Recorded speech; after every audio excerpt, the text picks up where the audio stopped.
Bom, na semana passada a gente viu os arcanos do louco até o carro, ou seja, o arcano do 0 até 7. Vou fazer uma pequena recapitulação.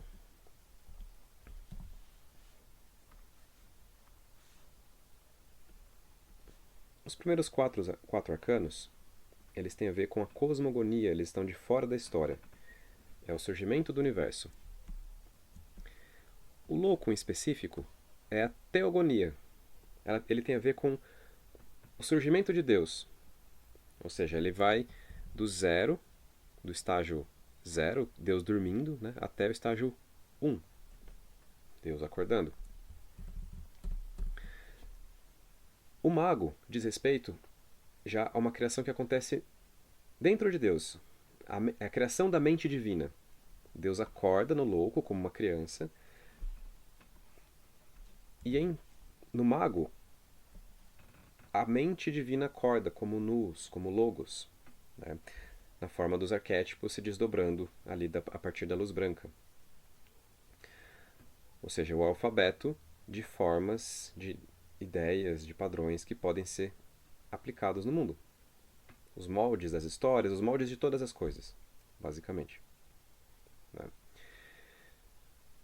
Então as entidades, o mago ele é composto por uma coleção, os arquétipos são como entidades dentro da mente divina, mas eles não são entidades independentes. São como pensamentos perfeitos na mente de Deus, são os éons. Né? Depois, a gente tem um novo estado, que é o aparecimento, é o desdobramento da imaginação divina. É na imaginação divina que acontece, dentro da imaginação divina que acontece a realidade. Isso já é sacerdotisa. Né?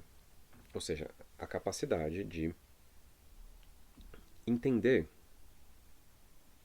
O mago é aquele que conta. A imaginação é a capacidade de entender a contação, vamos chamar assim. E é por isso que ela é capaz de criar mundos. Né? A sacerdotisa é criadora de mundos. Criadora de possibilidades. Criadora de um espaço onde os pensamentos divinos, os éons, podem se manifestar, onde as histórias podem acontecer. Certo? E a primeira coisa que a imaginação imagina é um espaço, um útero, digamos, onde a história pode acontecer. Né? Então, a Imperatriz ela entra como esse vazio, esse útero, onde a matéria pode acontecer, o tempo pode acontecer, os personagens podem entrar. E é através dessa energia também que as coisas são nutridas. O que é ser nutrido, no contexto que a gente está falando aqui? É receber substância. Né? Por exemplo, o nosso DNA ele já contém a estrutura do nosso corpo. Mas quando você nutre o DNA com átomos, né, isso vai crescendo, com moléculas, né? Nosso corpo vai crescendo, novas células vão se formando, se dividindo, tecidos e tal, a gente vai crescendo. Então o DNA seria a informação mais pura da coisa, como o arquétipo mesmo, né? Seria o equivalente ao mago. E a nutrição, que vai transformando esse DNA num corpo, né? Basicamente vem da Imperatriz. A partir do Imperador, a gente já está dentro da história, dentro do mundo. E a primeira energia que aparece, né, que é a do Imperador, a do Demiurgo, a do Ares, é a energia do sobrevivente. Mas, claro que essa energia ela começa muito selvagem, como a gente já viu, mas ela vai se refinando, né, e vai ficando cada vez mais consciente.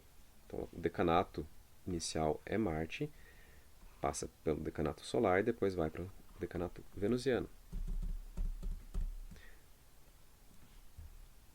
Porque o imperador ele não é caótico, pelo contrário. Pode dar essa impressão, né, que ele é caótico, mas ele é um ordenador.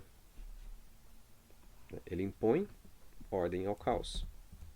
E a gente viu que essa ordem ela é consolidada no Hierofante. Em Ares isso é uma batalha, né? No Imperador isso é uma batalha vencida. Tanto que o imperador é o vencedor, é o conquistador. O Hierofante não tem mais batalha, a batalha já aconteceu. A cidade já foi construída e já foi murada. Então ele tem mais uma energia de defesa da coisa. Ainda há um ar de hostilidade, de batalha, só que pro lado de fora da cidade. Dentro da cidade, a paz. Dentro dos limites do muro, né, protegido pela muralha, tem uma paz aqui. E fora caos. Né? Então, o touro está associado a essa consolidação da ordem dentro do perímetro, dentro da muralha. Certo? E é por isso que, nesse ambiente seguro, uma cultura pode prosperar. E essa segurança, essa paz são asseguradas pela ortodoxia, pela normalidade. Porque dentro da muralha, deixa eu voltar aqui.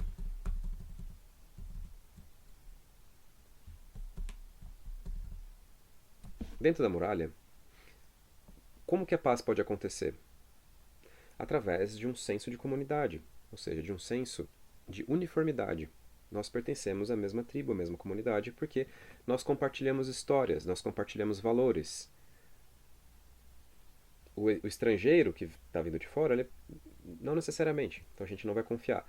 A confiança, né, a paz só pode existir aqui dentro porque há uma confiança mútua entre os membros.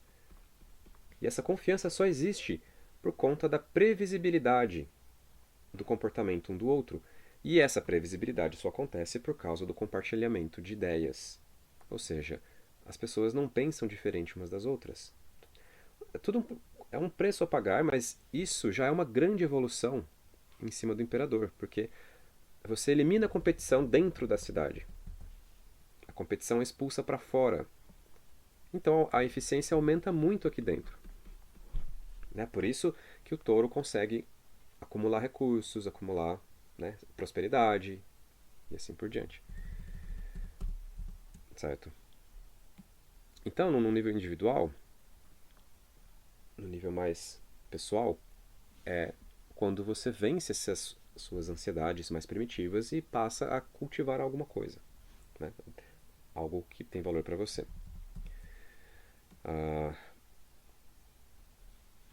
Essa prosperidade, essa paz também, ela baixa um pouco o nosso neuroticismo e permite que a gente ouse o quê? Se conectar com outras pessoas. Ou no caso, a cidade murada. É que a cidade murada é um símbolo da mente, né? Então isso vale para o indivíduo e vale para a sociedade também. E vale, já que é um arquétipo, né? Ele é válido sempre.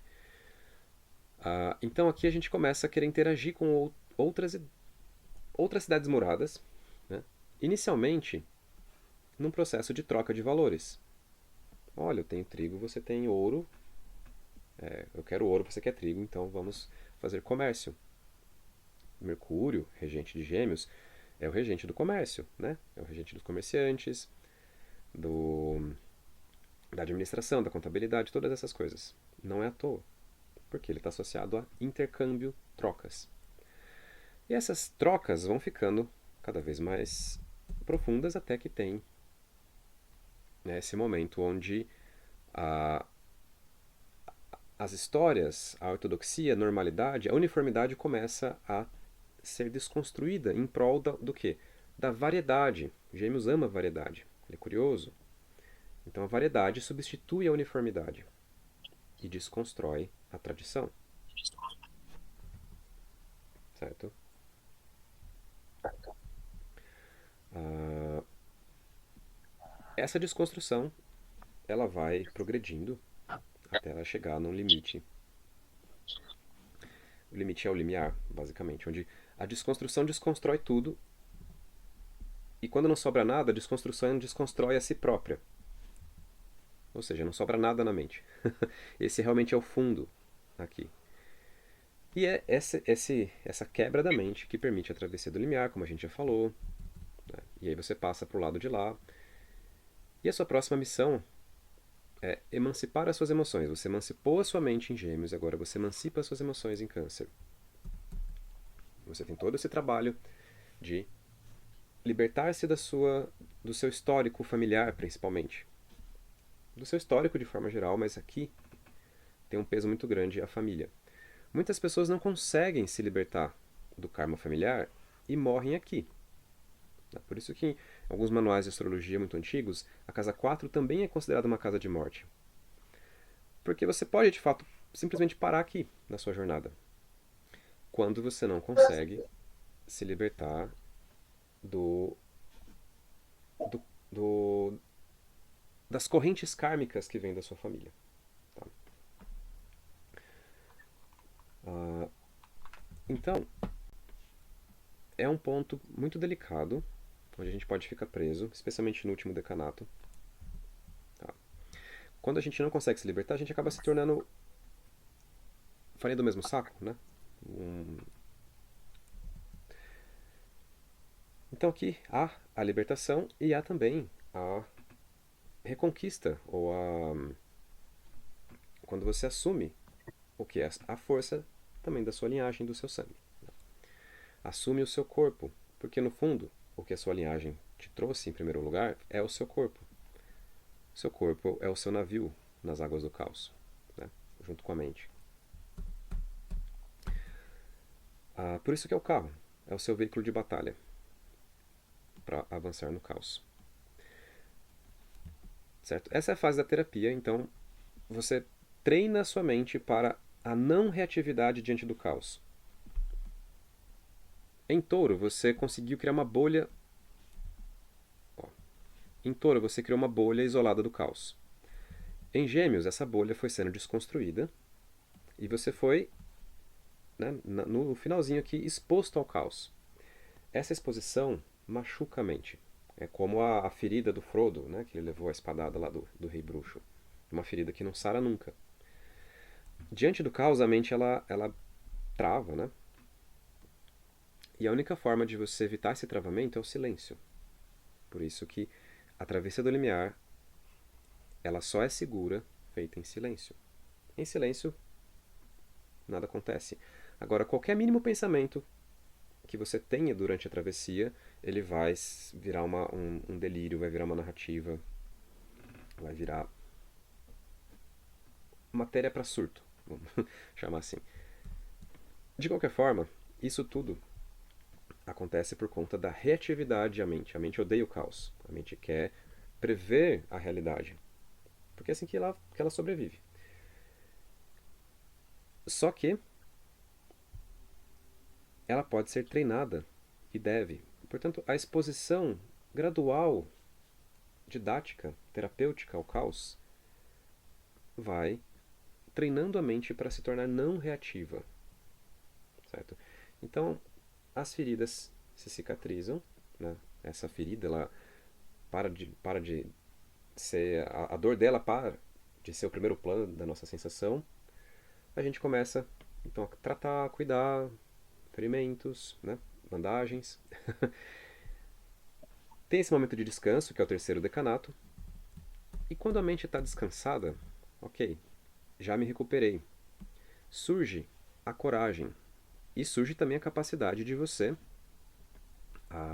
enfrentar os seus instintos, os seus animais. A próxima tarefa, então, é você se tornar o Senhor das Feras, né? O Rei das Feras. Aqui. E a gente entra, então, no arcano da força. O título místico é Rectrix Leonis, a regente do leão, a diretora do leão. Filia Gladi Flamei, a filha da espada flamejante. Né? Se a gente olhar a carta aqui, tem sempre uma figura feminina e uma figura, nos tarôs modernos, né? E uma figura de um leão, certo? No tarô alquímico, a figura feminina está montando o leão, em outras, ela está abrindo a boca do leão. De um jeito ou de outro, tem uma submissão da fera. O leão, que é tão perigoso, ele não apenas não ataca, como ele se mostra dócil, ele se submete. Ó, ele está sendo montado pela donzela aqui. Certo? Em tarôs muito antigos, esse domar o leão aparece com figuras mitológicas, como o Sansão que doma o leão, ou o próprio Hércules. Um dos trabalhos de Hércules é domar o leão de Nemeia. Então aparecem figuras masculinas domando o leão. Certo? Mas, rapidamente, essas figuras masculinas foram substituídas pela da donzela. Certo? Por quê? Porque você não vence o leão na força bruta. A, a força que vence os instintos, que vence os seus demônios, é a força interior, é a doçura, é a suavidade, é a, é a gentileza. Então você precisa ser gentil. É uma força também, mas é uma força gentil, é uma força constante.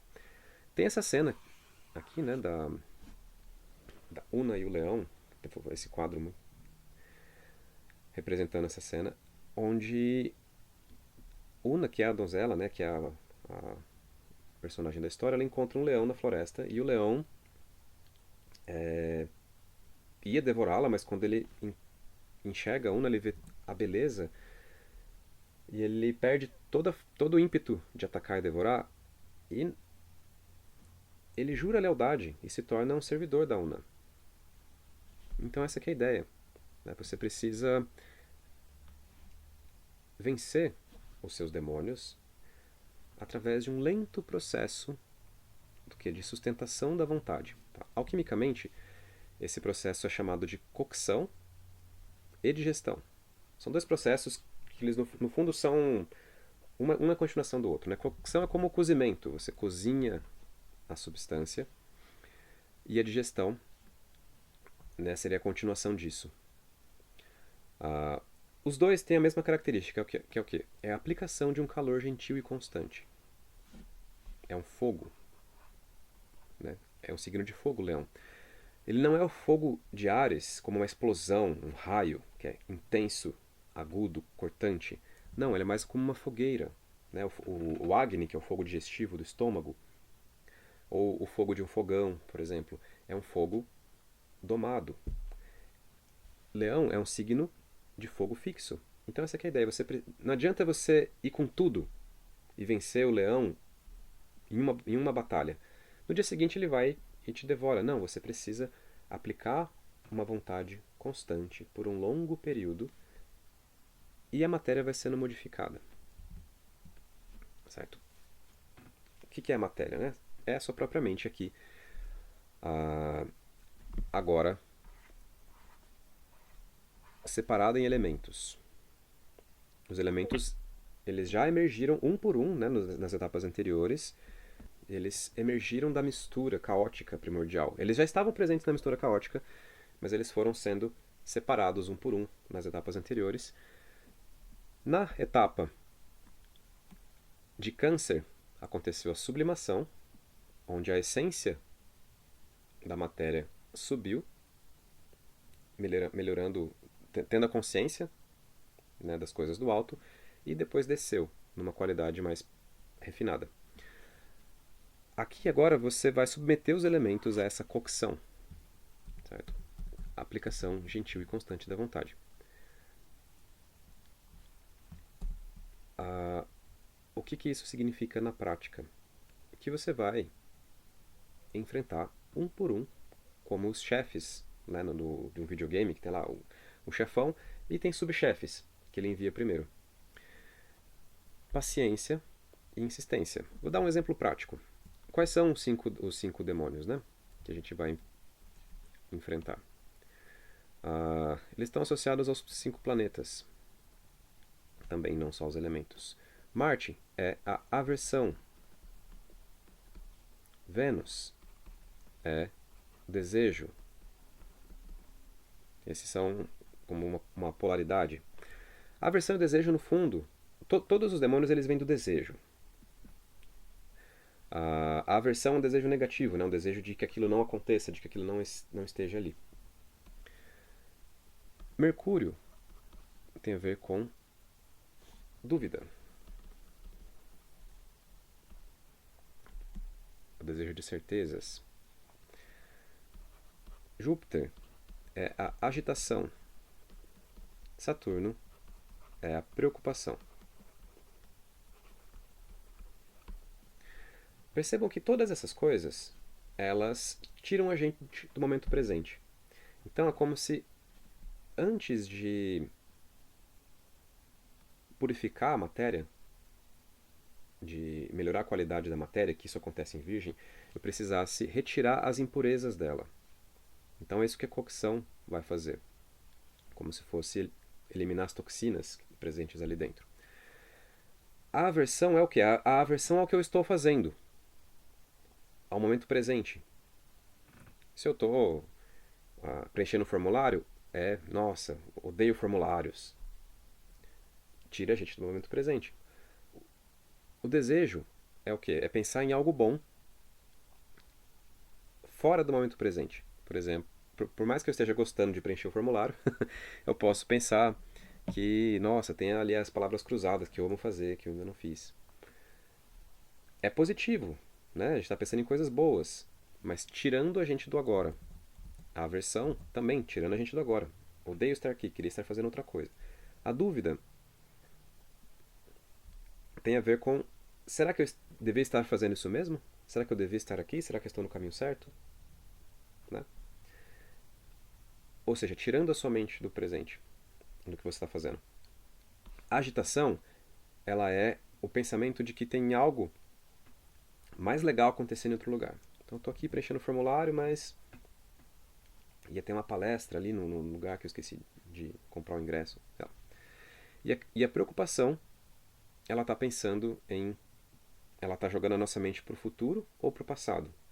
Remoendo os erros do passado ou gerando ansiedade com os problemas do futuro. Por exemplo, um prazo de algum relatório para entregar, alguma coisa do trabalho. Enfim, as responsabilidades assumidas. O que tudo isso tem em comum? Tira a gente do agora. Como que trabalha?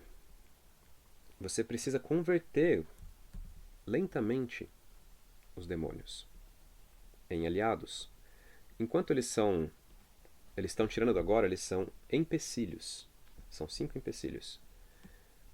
Então a gente precisa converter os 5 empecilhos em 5 aliados. Como se fossem os 5 chefões da máfia. Como se a mente tivesse dividida, né, em 5 províncias. Cada uma governada por um chefão. E eles todos competindo entre si para ver, né, quem tem mais poder e tal. E competindo com você, principalmente. O que você faz? Você precisa, um por um, conquistar essas províncias de volta. Tem 4 aqui. Não, 5 tá certo.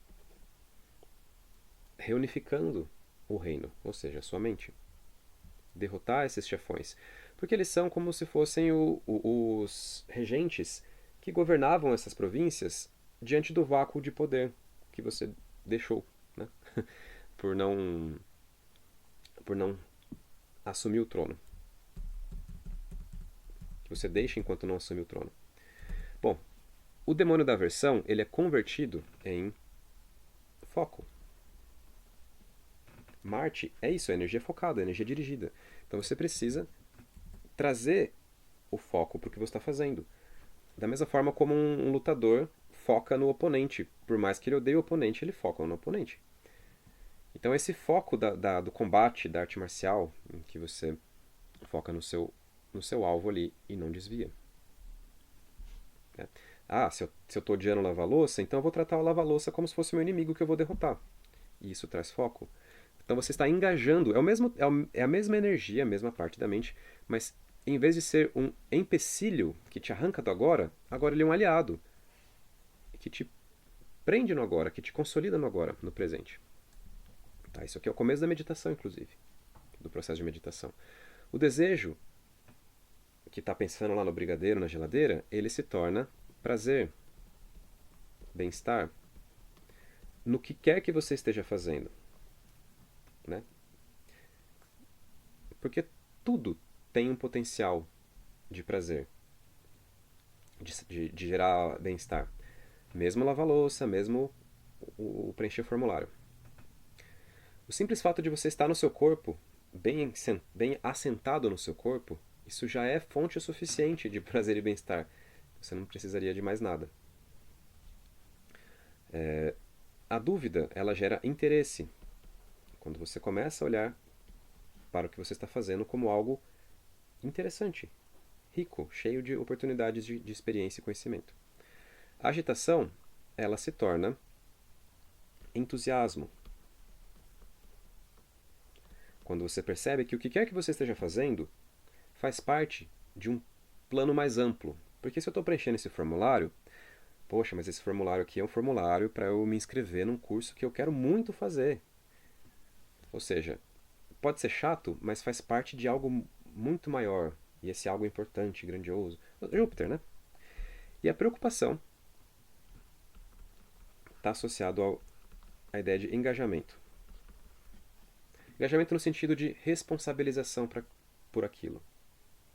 Né? Quando você respira fundo e vai. Por mais chato que seja. Porque é sua responsabilidade, você tem que fazer. Então, o Saturno é o último e ele trava a gente na tarefa ali, no presente, na verdade. Quando você engaja, consegue, né, converter cada empecilho num aliado, quando você converte os 5, esse é o início da concentração. Antes disso, a concentração é impossível. Certo? Então não adianta, me concentrar. Não, não é assim que funciona. Você precisa trazer um por um, pacientemente, os seus demônios, né, os seus instintos, como se você estivesse domesticando 5 animais. Marte é como se fosse um tigre, a Vênus é como se fosse um cervídeo, né? Mercúrio é como se fosse um macaco, Júpiter é como se fosse um cavalo, e o Saturno é como se fosse um castor. Então você vai domando esses animais. Tem técnicas e tarefas assim que você, né, é bem mais concreto do que eu estou dizendo, mas é o que acontece. E aí eles se tornam os seus aliados, como o leão aqui. Então, nesse processo também, você está se libertando dos vícios e cultivando a virtude. Então, a nobreza e a virtude é a base do processo de leão. Certo? E cada animal que você domestica, ele também te traz um poder. Quando você consegue conquistar os 5 animais, você ganha um poder pessoal imenso. Imenso. E é nesse momento em que você se torna um ser humano. É só nesse momento. Completamente, né? Até aqui, até essa etapa, a gente ainda é como se o humano e o leão, o aspecto humano e o aspecto animal, tivessem em conflito, se misturando. E a gente não sabe quem que vai vencer quem. Chegou nessa parte, ou você vence o leão, ou o leão vence você. E você se torna um servo. A sua alma se torna escrava do leão. Ou seja, dessa busca por poder e tal. Ou o contrário, seu poder pessoal ele se torna servidor da beleza. Tá? Essa etapa que o cavaleiro faz o juramento. Na cavalaria clássica, né, para ser um cavaleiro, você precisa jurar lealdade a uma dama. Pode ser a rainha, pode ser. Mas de alguma forma você tem que ter uma dama pela qual você jurou lealdade. Então é o leão que jura lealdade à donzela. Né? O que mais? Então essa cocção é isso, porque para você vencer um animal, você precisa dessa paciência, ou seja, é a aplicação da vontade do fogo, mas pacientemente até que aquele animal cede, aquele demônio cede e se torna seu aliado. Basicamente isso. O truque para isso é você manter o animal bem nutrido, porém não dar o alimento que ele quer, todo o alimento que ele quer. O que isso quer dizer? a gente como ego, vamos chamar assim, a gente habita um lugar muito privilegiado entre o céu e a terra. Vou colocar aqui. O céu é um lugar de muita luz, de, muito, de muita energia, de excesso, abundância de energia. Então os deuses estão em seus palácios, com banquetes e tal. A terra, né, ou subterrâneo, vamos chamar de inferno, é um lugar de escuridão. É um lugar de pouca energia e pouca luz. Então é como se os demônios e os animais, os instintos, que seria esse aspecto animal, ele está na boca do inferno aqui, né? Na parte superior. Os grandes demônios, assim, as coisas mais perversas estão mais para baixo, na nossa mente. De qualquer forma, tem um gradiente aqui. Então, no nosso subterrâneo, vai ficando cada vez mais escassa a luz e a energia. Então é como se esses seres estivessem sempre muito famintos, assim. E sempre por isso tentando vampirizar a mente.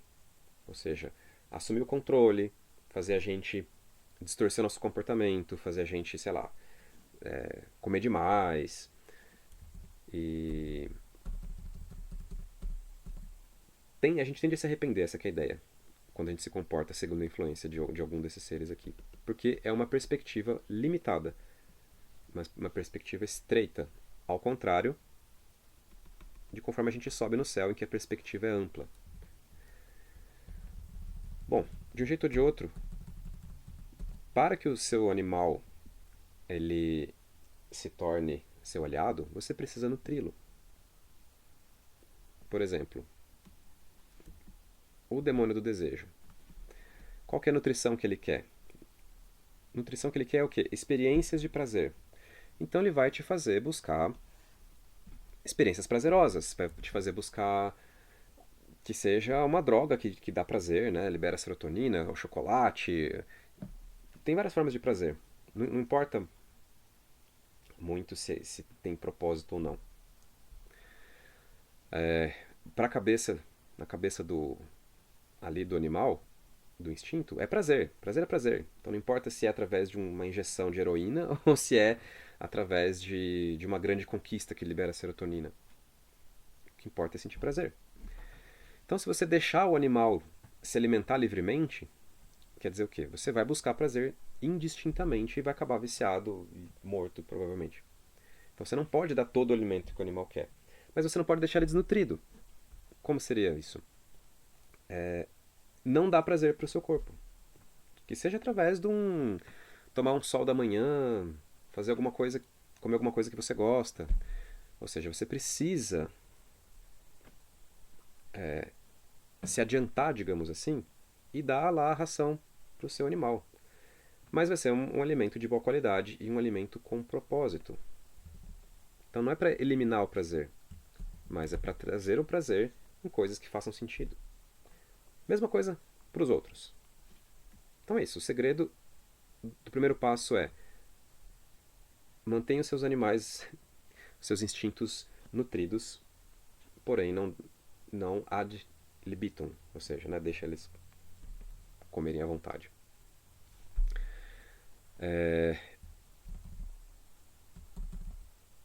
Eu digo isso porque tem uma grande ilusão hoje em dia de que a liberdade é você. As pessoas querem liberdade para elas fazerem o que elas desejam, ou seja, que elas poderem se entregar aos impulsos dos demônios. Mas isso não é liberdade, isso é prisão. Tá? Isso é o seu animal te devorando. Então, não, você domestica. Você decide o que eles vão comer. Certo? E aí eles se tornam leais. E eles vão ser poderes para você e não empecilhos. De qualquer forma, nós estamos demorando um monte em Leão. De qualquer forma, o que acontece aqui é que no finalzinho você então tem um grande poder pessoal acumulado. Você se torna o rei das feras. E isso pode te fazer muito perigoso. Porque se torna uma pessoa poderosa. Por isso, a próxima etapa é sacrificar esse poder ao serviço, a um bem maior. Porque, na prática, o que é isso? A sua mente aprendeu a se concentrar. Uma mente concentrada ela chega onde ela quer. Mas ela chega onde ela quer, mesmo se o alvo for egoísta, narcisista, que é o grande problema dessa etapa aqui, você achar que merece aquele poder todo e que esse poder é para o desfrute do ego. Não. O ego, essa é a tarefa dele, na verdade, né? Então a gente pode falar assim, vamos matar o ego, vamos destruir o ego. Se você tentar destruir o ego antes dele cumprir a tarefa dele, que é o quê? Reconquistar e reunificar o reino, ou seja, engajar, integrar os elementos, os animais. Se você destruir o ego antes dele cumprir a tarefa dele, game over. Né? Sua mente vai ser sempre dependente de poder externo. Você nunca vai ter poder pessoal, porque o seu poder pessoal ainda está rebelde, desequilibrado. Então, no máximo, você vai... É como se você castrasse os seus animais. Eles ficam, né, preguiçosos, sem energia. E eles não estão causando problema. Eles param de causar problema, mas porque eles estão fracos demais para causar problema. Não porque eles foram integrados. Então, a tarefa do ego é domar, ou seja, integrar os animais. Depois que ele fez isso, ele se torna muito poderoso e ele precisa agora passar para a próxima etapa. Se recolher ao serviço a uma causa maior. Senão ele se torna narcisista e que de fato é a sombra de Leão aqui. Né? Então a próxima etapa é o eremita. O eremita é uma figura aqui, solitária, porém dotada do bastão. Ó, esse bastão é o bastão da vontade, porque ele cultivou esse bastão conforme ele foi domando os demônios, né? E agora ele tem a luz da sabedoria, que ilumina o caminho dele, ilumina os próximos passos. E ele é com essa luz da sabedoria que ele enxerga os passos de Sofia, né? Os passos da natureza. Que ele está tentando seguir os passos da natureza. Ó. O que é essa natureza aqui? Né? Ela é a personificação do outro. O outro com o maiúsculo. Vamos chamar aqui. O outro. Se vocês lembram, né, do Rei Leão, tem várias outras etapas, tem essa coisa da dança. A habilidade que o eremita aprende é dança. Dançar com a natureza. O que isso quer dizer? Cadê? Vou voltar um pouquinho. Bom, em Leão você aprendeu a concentrar a mente. É o início da concentração. Mas a concentração ainda está dentro de você, ainda é você com a sua própria mente. Agora você vai direcionar essa concentração, você vai primeiro melhorar a qualidade dela, né, vai aprofundar a concentração e aprender a direcioná-la para o outro. Não o eu, o seu ego, né, o seu paradigma, a sua própria mente, mas o que está fora disso. Isso é o outro, com o maiúsculo. Isso é a natureza aqui. É a Sofia que o eremita está buscando. Certo? É o que está fora do seu paradigma que você está direcionando. Essas são as pegadas que você está seguindo. Você ainda não alcança, tá? Quando você alcança a Sofia, isso é exatamente esse ponto aqui. Tá? É o ponto do despertar. É o ponto da abertura da porta da lua, blá blá blá. Então, em Virgem, você ainda está o quê? Seguindo os passos de Sofia. Mas cada vez mais perto. Cada vez mais perto. Qual que é a experiência da realidade nessa etapa? É a realidade como um cultivo, autocultivo, onde você gradualmente aprimora a sua mente, o seu corpo, a sua mente. É uma coisa solitária mesmo. E aqui você não está se auto-aprimorando para fins egoístas. Pelo contrário, você está se auto-aprimorando para encontrar para o outro, para o serviço, para melhor servir.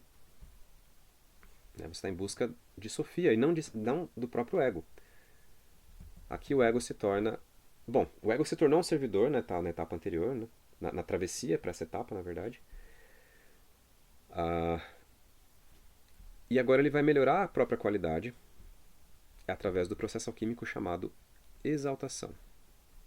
Então, há uma renúncia estoica aos confortos e prazeres do mundo. Luxos, vamos chamar assim.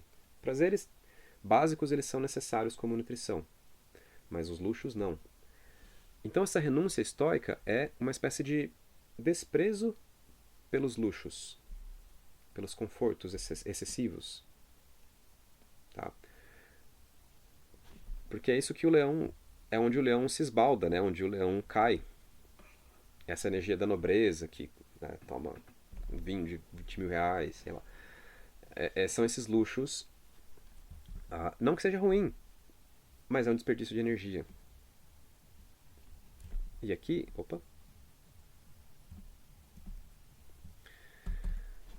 Você começa a abrir mão dessas coisas, porque você tem um foco, que é o autocultivo. Tá? Então a exaltação vai fazer isso. Que, alquimicamente, a exaltação é uma remoção gradual do solvente. A matéria aqui, ela está... Os elementos, eles estão separados, porém, imersos num solvente. Quando você remove o solvente, o que acontece? A concentração do soluto aumenta, certo? E de fato, é isso que você vai fazendo aqui. O grau de concentração ou pureza da matéria aumenta.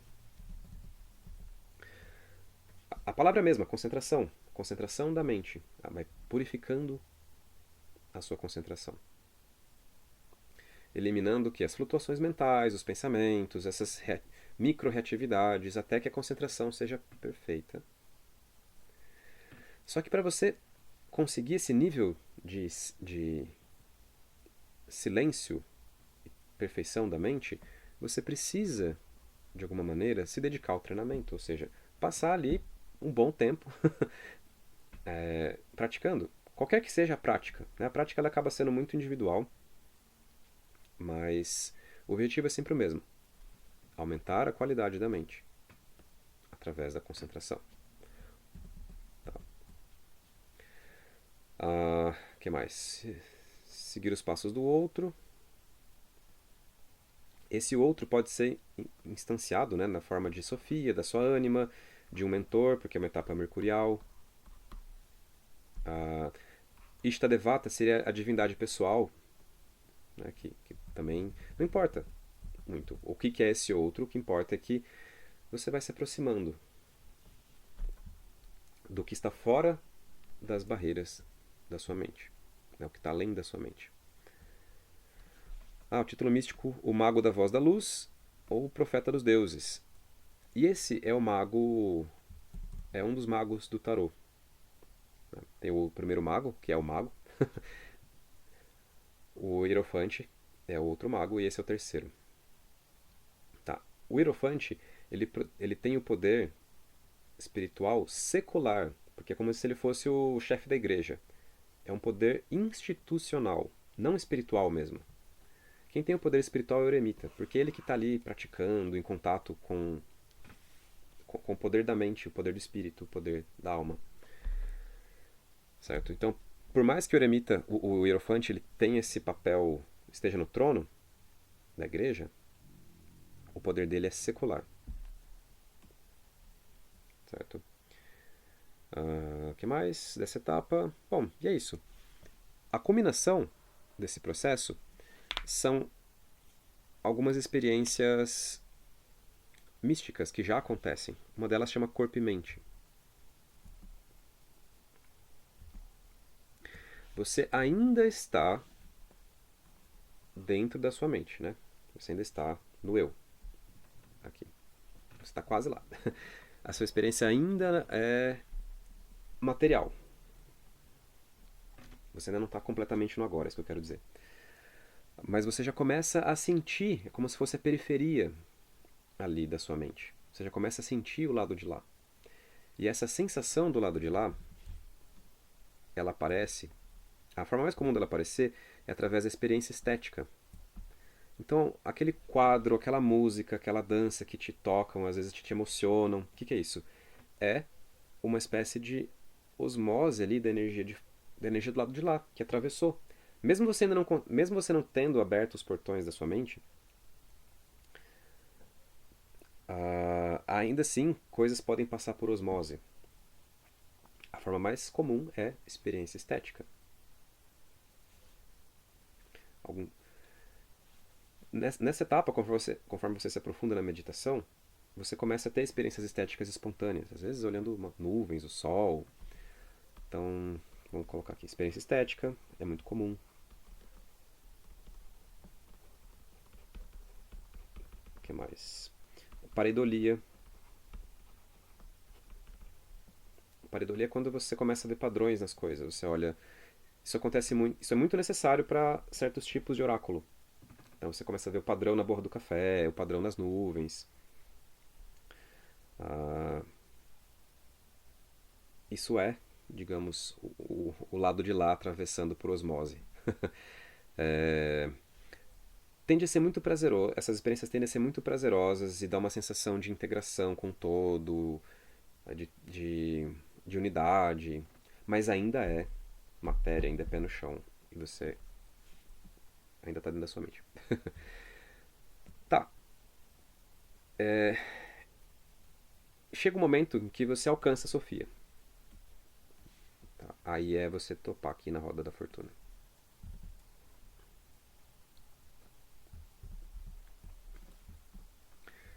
A roda da fortuna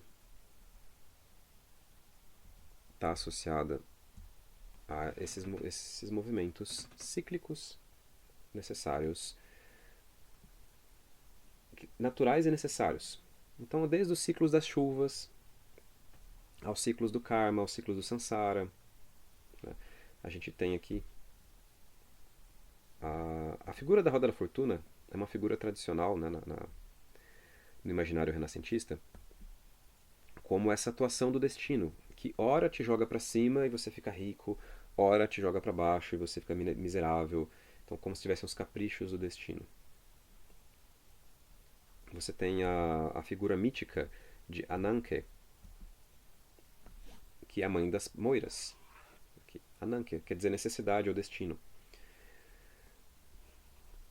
E aí você tem as três moiras, Atropos, Láquesis e Cloto.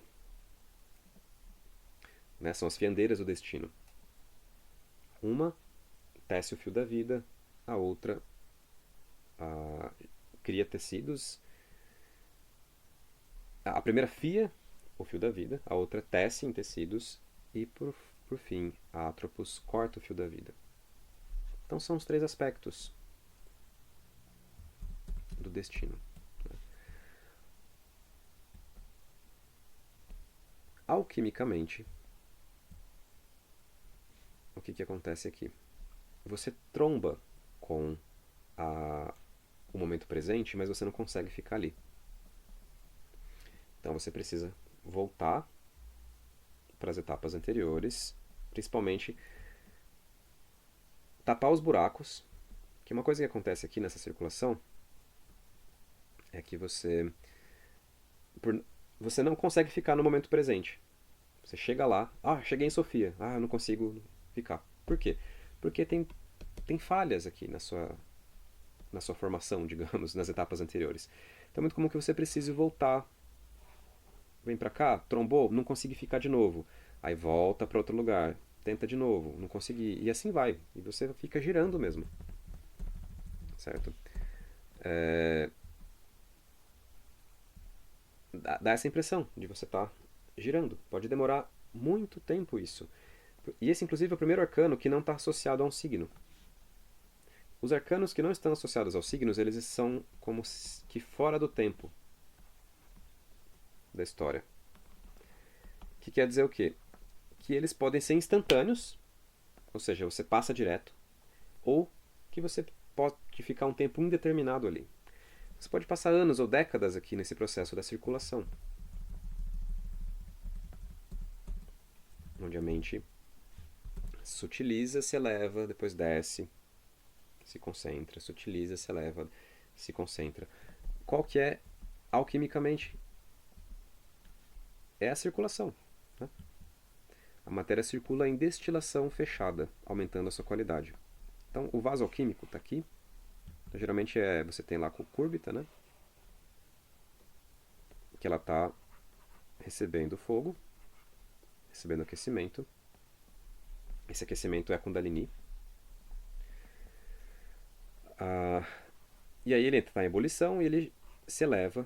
E aqui em cima vai ter algum aparato. Tem vários aparatos, mas o mais simples é simplesmente um vaso aqui, onde o vapor se expande e por se expandir ele resfria e entra em contato também com essa parede aqui que está fria, a parede de vidro. E ele começa a escorrer pela borda e volta para a água de volta, volta para o primeiro vaso. Isso é destilação fechada, né? O vapor sobe, esfria, condensa, escorre de novo e fica circulando. A cada vez que o vapor passa aqui em cima, é como se ele estivesse tendo contato com o céu, com as energias celestiais, e ele volta melhor. Então o ciclo vai melhorando a qualidade da matéria mais ainda. Agora, dessa vez, por conta da infusão com energias celestiais. A associação astrológica é com Júpiter. Júpiter é o céu, né? Zeus. O título místico é o Senhor das Forças da Vida, ou o Senhor da Virtude da Fortuna, o Senhor da Virtude da Sorte, né? Tecnicamente, você alterna entre o fixo e o volátil até conseguir abrir a trava. A nossa mente tem uma trava de segurança, chamada, né, que os hindus chamam de Brahma Granthi, ou fecho de Brahma, que mantém a consciência ancorada na matéria. Ancorada. E isso evita basicamente loucura, porque o contato precipitado ou inapropriado com o lado de lá gera loucura instantaneamente. Então, até a mente estar pronta para esse contato, sem estragar, sem trincar, vai um tempo. Esse é o processo em que para você ter esse contato de forma segura, sem quebrar. Então, os jhanas são usados aqui. Os jhanas, eles são absorções meditativas que curam e integram a mente. Então você fica alternando entre os jhanas, esses estados muito benéficos. Só que o problema desses estados é que eles não te levam ao despertar, né? Você não está no agora, você está numa construção mental. É uma construção mental prazerosa, curativa, sim, mas ela nunca vai te iluminar. Então você alterna entre o jhana e o contato com o agora. O contato com o agora te desestabilizou? Volta para o jhana. Se recupera, volta para o agora. E assim fica circulando. Isso tende a gerar uma energia imensa e eventualmente a trava abre, que é a abertura dos portões da lua. Lembra? A gente falou, os portões da lua se abrem somente quando o herói está quando é merecedor, ou seja, quando a mente atingiu a qualidade adequada, através desses processos anteriores. Quais foram? Sublimação, cocção, digestão, né? E agora a exaltação e agora a circulação. Então foi uma sequência de processos que melhorou gradativamente a qualidade da matéria. E percebo que não adianta eu pegar e submeter a matéria à circulação antes de ter exaltado e cozinhado e sublimado. Então a ordem importa aqui. Certo? Lembrando que a matéria que eu estou falando aqui é o quê? É a mente, que é o próprio herói. Então vamos lá, vamos ver quanto está de tempo. Dá ainda. Beleza, circulou o suficiente, a matéria atingiu a qualidade adequada e agora a gente passa para a etapa de Libra, que é a etapa da justiça. Deixa eu mudar a cor. Vou pegar o vermelho. A etapa da justiça é chamada de disposição. Né? A justiça em si é a filha do Senhor da Verdade, a guardiã do equilíbrio, ou o fulcro da balança, o fiel da balança. São títulos místicos. Bom, o design da carta é uma figura sentada num trono, segurando uma espada em uma mão e uma balança na outra. A espada representando o quê? O rigor, a capacidade de cortar aquilo que está em excesso ou em falta. E a balança é a ponderação, que te permite descobrir o que está em excesso ou em falta. A ponderação é sempre uma comparação entre opostos. Então eu comparo os opostos e vejo o que está sobrando, o que está faltando. Corto o excesso. Certo? No fundo, o processo é simples. Na mente, a gente vai considerar agora os elementos como um par de opostos. Como um par de pares, né? Então, a gente tem a água e o ar, e o fogo e a terra, como um par de opostos. E aqui o que você faz é ponderar os elementos, porque eles precisam estar perfeitamente equilibrados agora. Eles não apenas purificados, eles foram purificados nas etapas anteriores, agora eles precisam estar na mesma proporção. Então aqui exige uma pesagem minuciosa, onde os 4 elementos precisam estar presentes na mesma medida. Por isso que você compara um com o outro. Na mente, vamos colocar aqui como que isso se manifesta. O ar puro, ele é chamado de sabedoria. Que seria a personificação da sabedoria, seria o arcanjo Rafael, por exemplo. A água pura é a fé. E a personificação da fé é o arcanjo Gabriel. O fogo puro é chamado de energia. E a personificação da energia é Michael, ou Miguel. E a terra pura é a personificação da concentração, chamado de Uriel. Opa, concentração aqui, né?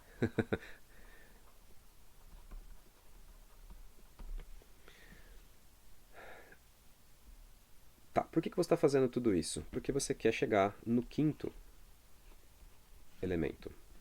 Então aqui é o ar, aqui é a água, aqui é o fogo, aqui é a terra. Quando você reúne os 4 elementos, a mera reunião dos 4 elementos já começa a gerar o 5º. Mas, para o 5º realmente aparecer, os 4 elementos têm que estar purificados e equilibrados. E aí sim você consegue chegar no centro, na quintessência. Né? Aqui que seria...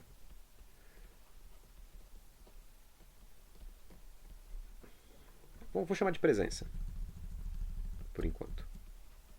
Esse nome pode ter vários significados, né? Mas por enquanto vou chamar de presença, no agora. A energia, ela surge quando você purifica o fogo. Se o fogo são as intenções, purificar o fogo quer dizer o quê?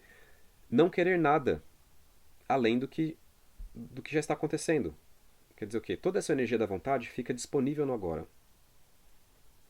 Então a sua energia mental fica imensa.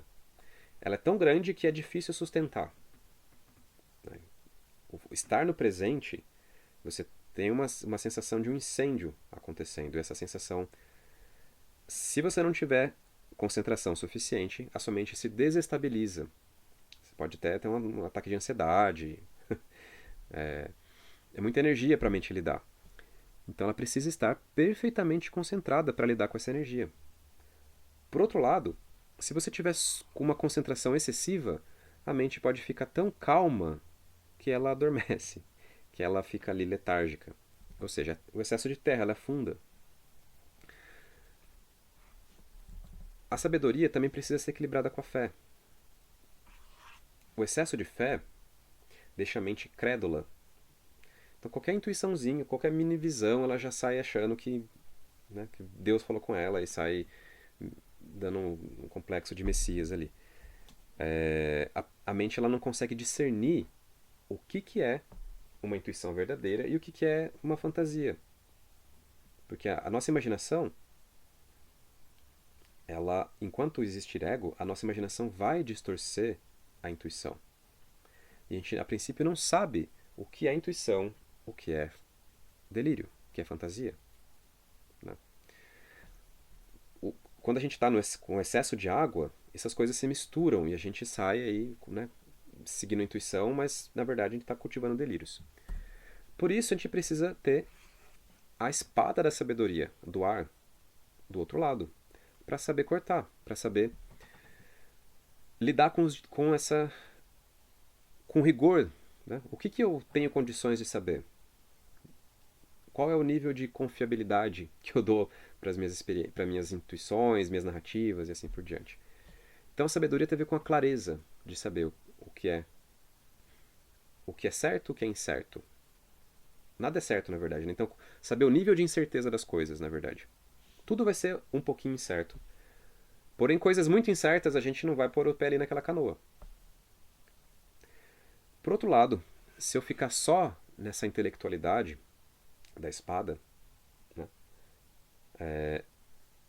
eu não vou conseguir me entregar à experiência e não vou conseguir chegar muito longe.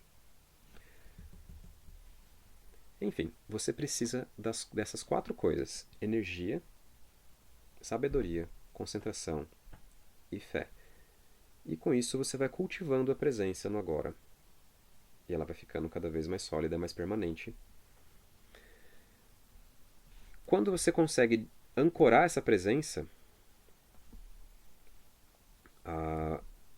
você tem o chamado Arising and Passing Away. É o que seria a emergir, seria o levantar e o passar. Esse despertar, porque uma vez que você abriu a trava da mente, a Kundalini, que é essa serpente de fogo, impele a consciência para cima. Certo? Ou seja, quando você consegue juntar os quatro elementos nessa mesma proporção, é como se você juntasse eles e selasse dentro do vaso alquímico. O que é esse vaso alquímico selado? É a sua experiência. Tá? É porque essa experiência ela acaba. Ela... Por que é um vaso selado? Porque está dentro da sua alma. Né? O que mais? A porta da lua, caminho sem volta. Ou se completa a obra, ou o vaso se quebra e é necessário recomeçar.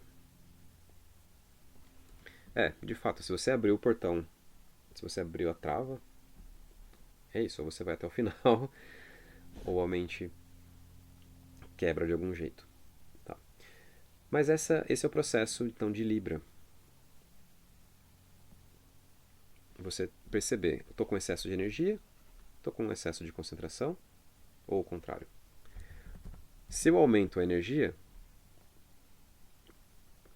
eu preciso aumentar a concentração também. E assim vai. Certo? Bom, o que acontece aqui é uma experiência, geralmente, especialmente no primeiro Arising Passing Away, né? Perceba que aqui é o movimento mais vertical de toda a roda. Tem o primeiro, o movimento vertical para baixo ali no Ares, né? Mas aqui é para cima. Então essa subida da Kundalini, esses primeiros momentos, eles tendem a ser muito energéticos, muito impressionantes e acompanhados de visões também. Mas essas visões ainda estão maculadas com as nossas crenças, especialmente se a etapa de Gêmeos não foi bem concluída. Ó. Então, um cristão aqui que ainda retenha dogmas cristãos, ele vai ter uma experiência cristã, ele vai ver Jesus, vai ver os santos, vai ver anjos. O hindu vai ver Ganesha, vai ver os deuses hindus. Ou seja, é a sua mente fabricando a sua experiência mística. Só que tem um grande problema, que é uma experiência tão intensa que ela soa, né, muito mais real do que qualquer outra coisa que você já tenha vivenciado, inclusive a experiência material ordinária. Então você volta dessa experiência com a certeza de que você viu Ganesha, ou que você viu um santo e coisas assim. certo? Então é uma fase muito perigosa, porque você volta com uma convicção, e assim, olha o quão longe você já foi, em poder pessoal, em concentração. Então a sua mente aqui ela está muito poderosa. E você volta com essa convicção da sua experiência especial. E é aqui que você sente uma grande vontade de. Assim, a sua libido aumenta infinitamente também. Em todos os sentidos. Sexual e também de. Ah, quero, quero espalhar a verdade no mundo. Porque você volta com essa ilusão de ter visto a verdade. Certo? Mas ainda é a verdade maculada pelas suas crenças. Sem a devida orientação, a pessoa ela se torna nessa etapa aquilo que a gente chama carinhosamente de guru tarado. Porque ele sai com uma. Ele volta. Bom, Deus falou comigo, vou abrir uma igreja, vou abrir uma seita, vou, sei lá. E mais uma vez, a pessoa ela volta com poder e convicção. Então as pessoas veem aquele brilho nos olhos, assim, aquele poder da aura, da presença, e acreditam, falam, nossa, realmente, esse cara se iluminou. Não, ele é só um feto, né? Ele já despertou, mas ele ainda é um feto no mundo espiritual. Só que ele não sabe disso e ele volta com uma arrogância imensa de já ter visto a verdade. E é como eu falei, abre uma seita. E combina isso com a libido alta, por isso o guru tarado, né? Então é uma tendência muito grande, inclusive, de abusar, né, sexualmente, especialmente das seguidoras. Porque tem realmente ali uma coisa hipnótica no olhar da pessoa, na convicção da pessoa e tal. Não é que o que ela viu é falso, mas a verdade está por trás da experiência que ela teve. Né? Não o que aconteceu em si, Ganesha, não. Isso é, como eu falei, é o delírio. Vamos chamar de delírio. É a fabricação mental da pessoa. Mas por trás daquilo tem de fato um fundo de verdade.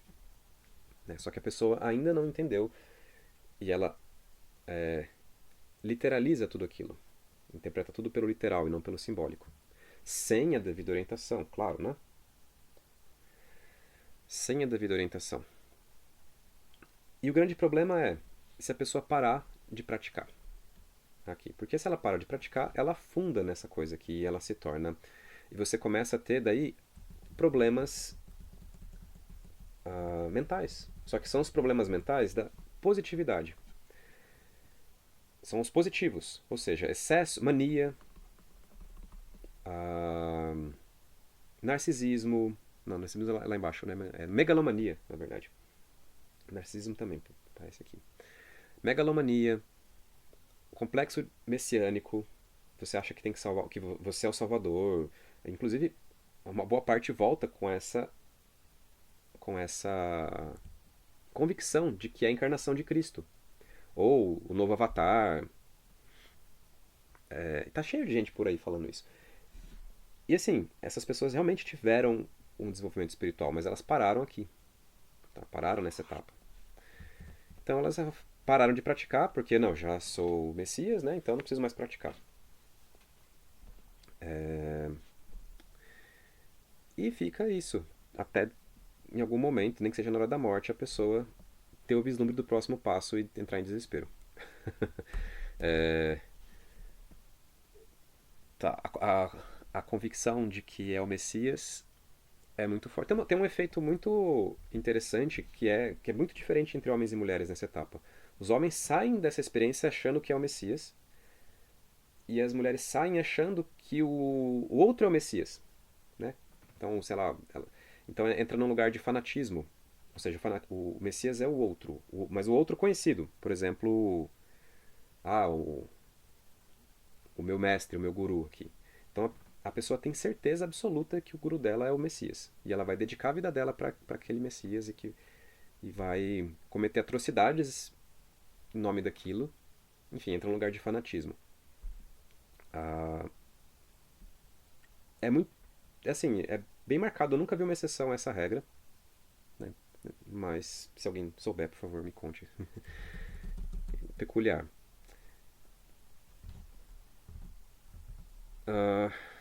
Certo. Se a pessoa continuar praticando, né, continuar caminhando, ela vai ter contato com o enforcado. Ela vai chegar num ponto de estagnação. É como se aquela energia, conforme a mente continua se expandindo, ela se dissipa. Né? Imagina um champanhe ali. Tem aquela pressão, aí o champanhe, no começo da subida, né, uma pressão ascendente muito forte. Mas conforme o champanhe vai se expandindo, o gás vai se expandindo, ele vai perdendo gás, vai esfriando. Ou seja, a expansão é quente no começo, mas depois ela gela. E esse começar a gelar é o enforcado. Né? Como eu falei, se a pessoa tem uma orientação, o professor, o mentor vai falar, olha, calma, que o que você está experienciando ainda é fabricação mental. Né? Você está em contato com a ilusão da positividade. E essa sensação de que essa experiência é mais real que você já teve é também uma sensação. Ou seja, o sentido de que se uma experiência é real ou não também é uma sensação, também é fabricada pela mente. Ou seja, como se fosse uma variável a mais ali que você precisa levar em conta. Bom, vamos lá. A próxima etapa é o Espírito das Águas Poderosas. Ou Espírito das Águas do Poderoso, que é o arcano do enforcado.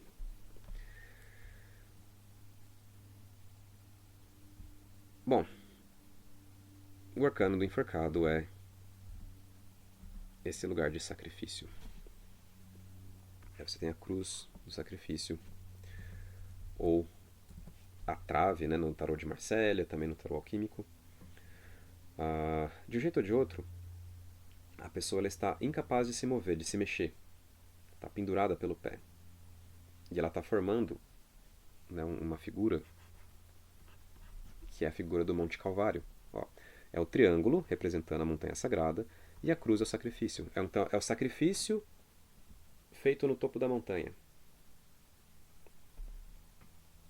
Certo? Você ainda está subindo, mas aqui é a etapa em que você tem que aceitar o sacrifício.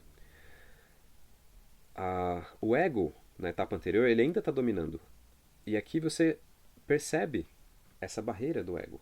E é o impasse. Você não avança sem pendurar o ego, digamos. Sem colocar o ego para o sacrifício. Se você continuar na etapa anterior, qualquer etapa, né, se a gente cozinha mais do que devia, ela começa a fermentar e dá problema. O problema que dá na etapa anterior são essas megalomania, messianismo, blá blá blá. Aqui já não é excesso de energia, aqui é falta de energia. Então, virar do avesso, ficar de ponta cabeça. A cabeça, né, como símbolo do ego, tá para baixo. A experiência da realidade, ela muda completamente. Por quê? Chega um momento em que essa certeza absoluta, ela começa a virar do avesso. Né? Você começa a duvidar dela. E aí fica uma questão. Meu, se essa experiência que eu experienciei com uma coisa mais real que eu já tive é falsa, ou possivelmente falsa, ou duvidosa, né? O que dizer de todas as outras experiências, inclusive dessa experiência ordinária? Então você dá uma bugada, assim. E a realidade se torna confusa. Como se você estivesse num labirinto, né? Ela se torna... A experiência da realidade é como se fosse um enigma para resolver. Você tem a sensação de estar perdido no labirinto, de estar quebrado. Isso marca o começo do nigredo, que é o processo da noite escura da alma. Né? Como eu tinha falado, em Libra, a experiência ainda está maculada, ela ainda é dirigida pelo paradigma. É a afirmação do paradigma. E no enforcado você percebe isso. Certo? E o paradigma ele começa a soar... O paradigma é essa trave que te prende. Então você começa a perceber que não tem como caminhar sem o sacrifício. A etapa alquímica chama calcinação, segundo o Robert Place, que é que canonicamente a calcinação é feita pelo fogo, mas também tem uma variante em que a calcinação é feita através de um agente corrosivo. E de fato aqui as águas, né? Água é um elemento, é o solvente universal. Então ele tem essa natureza corrosiva de dispersar as coisas. Tá. Então a calcinação é a destruição da matéria. Agora, a matéria foi selada no vaso e agora ela será destruída. Ela será calcinada, na verdade, né?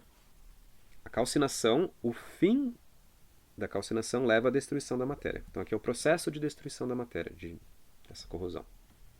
Certo? O que mais? Bom, vou fazer essa referência à cruz com a serpente, que é um dos símbolos da alquimia, né? Representando o demiurgo, a serpente do demiurgo, a serpente solar do demiurgo sacrificado aqui. Que é o ego, no fim das contas, né? Assim como Moisés levantou a serpente no deserto, o filho do homem deve ser levantado.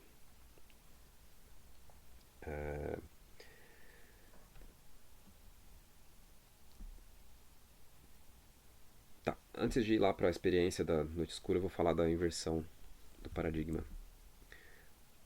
Esse enigma é isso, você não consegue avançar. Só que você não sabe onde que está o problema. Você tem a sensação da mente estar quebrada, porque você ficou confuso. Você tinha certeza absoluta de tudo, e agora você está confuso. Tudo é duvidoso. Então você se sente quebrado, né? Mas não sabe onde que está o problema.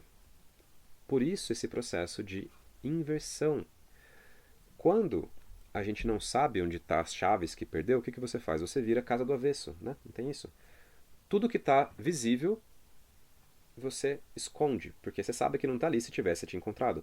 E tudo que está invisível, você traz em primeiro plano.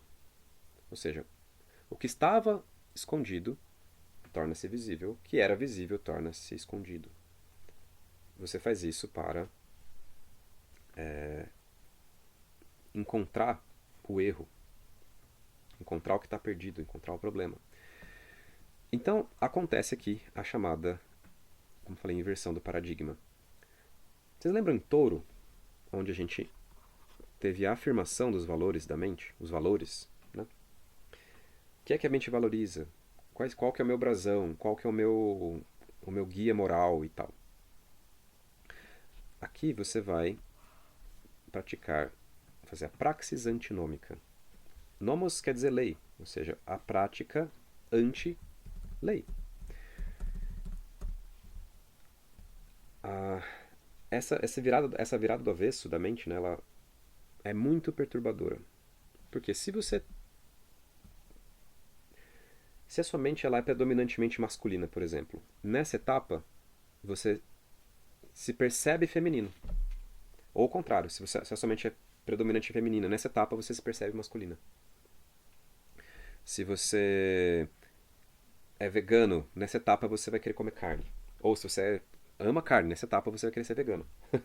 Enfim, tem essa coisa de inversão. Tá? Só que essa inversão ela não é saudável, porque de fato você está atacando os seus próprios valores. Você vai precisar sair disso mais rápido possível, né? Mas, enfim, a gente começa a querer quebrar as nossas próprias leis internas para se libertar delas. Ah, eu não gosto de lasanha. Eu gosto, mas suponho que eu não goste. Então eu vou comer lasanha. Às vezes coisas pequenas assim. Ah, eu não odeio balada. Então eu vou pra balada. Ou seja, a pessoa começa a querer quebrar as próprias leis. Se ela não entende direito, isso se torna uma vontade de quebrar as leis da sociedade, né? Cometer crimes até. Porque esse ímpeto de se libertar é muito forte. Junto com a confusão. Mas essas leis que você precisa quebrar, na verdade, é o apego ao paradigma. Né? Ou seja, é o ego. Porque o ego se constrói muito nesse senso de gosto ou não gosto. Ah, gosto disso, não gosto daquilo. Sou assim, não sou assado. Então, qualquer que seja a sua ilusão de onde quer que o seu ego se apoie como senso de identidade, aqui você vai sentir vontade de fazer o oposto, basicamente. Até soltar, né? Até você perceber que a sua mente não é nem masculina nem feminina. Que a mente, todas as mentes são andrógenas. Embora os corpos apresentem dimorfismo sexual, embora as emoções apresentem polarização também, mas a mente é ar. E o ar é andrógeno. O ar tem as duas polaridades. Que mais? Enfim, a mente não é nem um lado nem o outro. Ela não é nem um polo nem o outro. Então a gente fica, às vezes, flipando de um polo para o outro. Também, uma outra é entre ego e sombra, né? Fazer aquilo que você nunca faria, pro bem e pro mal. Então a pessoa ela começa a ter essas vontades, assim, de virar do avesso. Muitas pessoas se confundem, por exemplo, em relação a gênero nessa etapa. Enfim, de qualquer forma, a ideia é: a sua mente não é nem um polo nem um outro, a sua essência está além de tudo isso. Esse é o insight. E a primeira experiência da noite escura, né? É a dissociação. Num contexto meditativo, tá? O que acontece? E até depois da meditação também, por isso que é perturbador. O foco, que antes estava perfeitamente liso, né, ele se torna difuso. Você, onde quer que você olha, não tem clareza, como se a sua mente, a sua visão fóbica, né, tivesse quebrada. Ele escuro e instável. Você não consegue mais se concentrar. Ou seja, o centro da consciência, que é onde você projeta a sua atenção, né, ele fica inacessível, ele fica zoado. Se você tenta forçar a concentração, a mente começa a chacoalhar, a, a experiência começa a chacoalhar, isso traz perturbação mental. E esse é o grande problema. Se você não sabe o que está acontecendo, você tem a sensação de estar enlouquecendo.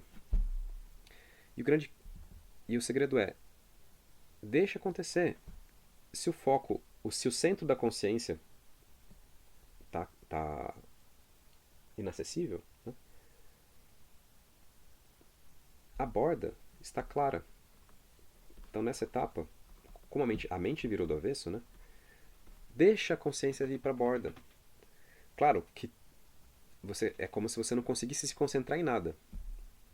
Tudo bem, deixa o seu inconsciente. Isso aqui é água, uma etapa de água. Deixa o seu inconsciente cuidar dessa coisa, desse centro. E vai para a borda. O consciente vai para a borda e o inconsciente vai para o centro. Vamos chamar assim. Eu sei que isso pode parecer muito abstrato, mas a experiência meditativa é. A fenomenologia da experiência ela é muito clara.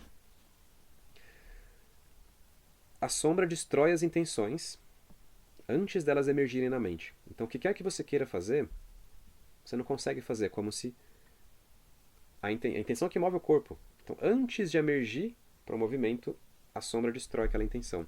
Então, você não consegue fazer nada. Depressão, desmotivação, pouca energia, tudo é exaustivo. Questões psicológicas emergem com força total. Os seus sofrimentos, né, as suas dores, sua infância, tudo aquilo que você não cuidou direito na etapa 4, aqui vai aparecer, vai explodir na sua cara. Assim. Inclusive, você tende a se tornar obsessivo com essas questões. Ah, não, porque fui criado assim assado, é por isso que eu sou assim assado e tal. Inclusive num envolvimento narcisista com a própria dor. Você se torna até insensível com a dor do outro, porque você está tão, minha dor, minhas questões. Então, vitimização e autopiedade. Tá, isso é típico de derramamento de Kundalini. É como se a energia da serpente estivesse subindo e ela encontra esses bloqueios e ela derrama. Ou seja, você perde essa libido, ela escorre. Certo? Essa etapa só é catastrófica, sim, quando a gente, como eu falei, não fez a lição de casa direito. Tá? Se a gente fez a lição de casa direito, esses bloqueios eles vão ser facilmente ultrapassados. Eles não vão ser de fato um bloqueio de energia que gera um derramamento. Mas o derramamento é possível, especialmente se você forçou a subida da Kundalini. Tá? A gente falou que as portas da Lua se abrem, mas tem como você arrombar as portas da Lua. E tem técnicas para isso e pessoas ensinam isso. Um retiro bem feito ali de alguns dias consegue arrombar as portas da Lua. Mas e aí? O que você vai fazer depois? Né? Então, eu tô dando assim, pior caso, tá? Nessa descrição. A seleção de casa foi bem feita. Você, essa sensação de estar pendurado, ela não é enlouquecedora, perturbadora. Você só deixa a coisa fluir, a consciência naturalmente vai para a borda. É até gostoso, como se você estivesse relaxando na borda, estivesse soltando essa necessidade de controlar tudo no centro. É até gostoso, tá? Quando você se entrega ao fluxo. Mas quem não sabe o que está acontecendo direito, porque não teve treinamento ou orientação, chega aqui e aí, né? O que mais? Crise de identidade acontece. Você não sabe quem você é direito, o centro está bugado. Obsessão por sexo e fantasias também tende a acontecer. Porque essas questões psicológicas, né, traumas e coisas assim, tendem a se manifestar como fantasias, fetiches. O fetiche, nesse sentido, ele é uma tentativa da mente de integrar essas coisas. Tá? Mas eles não existem aqui para serem realizados. Eles existem como um indicador de como está a sua mente. Só que a pessoa tem esse impulso de realizar esses fetiches. Só que é um buraco sem fundo. Né? Cada fetiche realizado, a pessoa quer ir mais longe, e mais longe, mais longe, mais longe. Então, enquanto ela está em conflito com a própria mente, achando que o problema, que a solução está fora, ela vai ficar obcecada por sexo. Porque é o outro que vai trazer. Então, se eu me misturar com o outro, eu vou me salvar. Então, fetiche e sexo entram nesse lugar. Radicalização também acontece, enquanto a mente fica sendo jogada de um lado para o outro. Ela Só que é uma radicalização que muitas vezes inverte. A pessoa se torna vegana radical e odeia pessoas que comem carne, ou ao contrário, ela se torna carnívoro radical e odeia quem come vegetais, e às vezes mudando em alguns meses de um ponto para o outro. Desse exemplo, né? Mas assim, qualquer coisa, entre satanista e cristão, fanático, não importa. O que mais? Síndrome do impostor. Você, né, depois de todo esse processo, você chega nesse lugar e vê a sua mente quebrada assim, você fala, não, eu sou uma farsa. E aí, o problema de se sentir uma farsa como buscador, né, é que dá vontade de parar de praticar. E se você parar de praticar na noite escura, você enrosca onde você está. Né? Nesse caso, você enrosca na depressão profunda. E em tudo isso aqui. E dizem as más línguas que se você morrer nesse estado, você renasce com essa bagagem kármica de brinde. Né? Então você começa a sua próxima jornada, na próxima vida, marcado por isso aqui. Então não é uma boa etapa para enroscar. Né? Mas ela só é perigosa, como eu falei, se a gente resiste ao processo. E a gente só resiste ao processo se a gente não tiver orientação e treinamento adequado.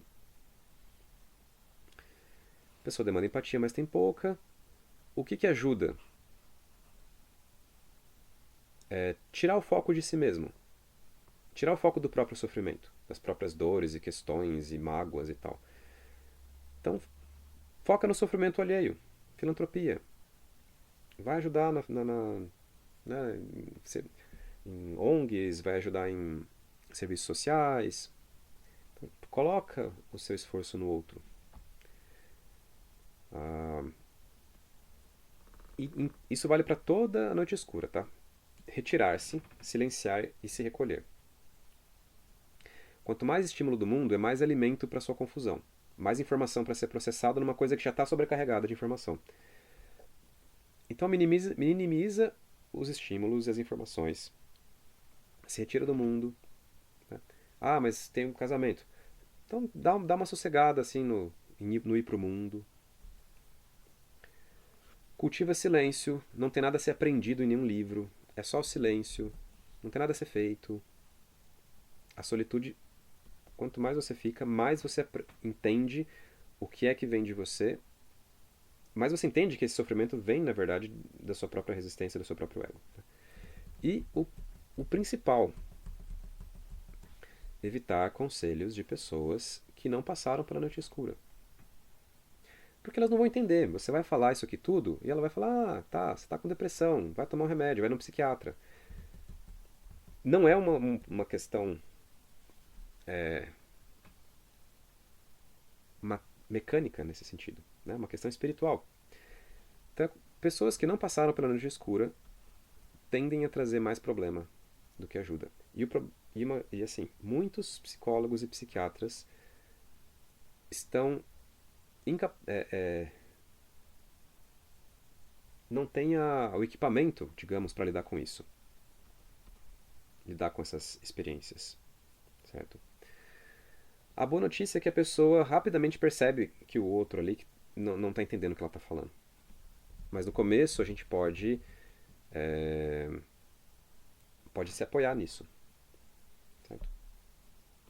Pode se apoiar nisso. Enfim, não tem nada que possa ajudar em relação ao conselho que não seja a experiência direta daquilo. Isso vale para toda a noite escura. Daqui para cima, né? Daqui para frente. Na verdade, desde o despertar para frente, a, a orientação ordinária não é suficiente. Nossa, são 9:07. Tá, então eu vou parar. Não vou passar para a etapa de escorpião. Vamos parar por aqui. Certo? Esse é o começo da noite escura, o começo do Nigredo. O Nigredo é a morte da matéria, né? Da substância que está ali no vaso. A substância foi colocada no vaso e o Nigredo é o processo em que essa substância morre e apodrece. Isso faz parte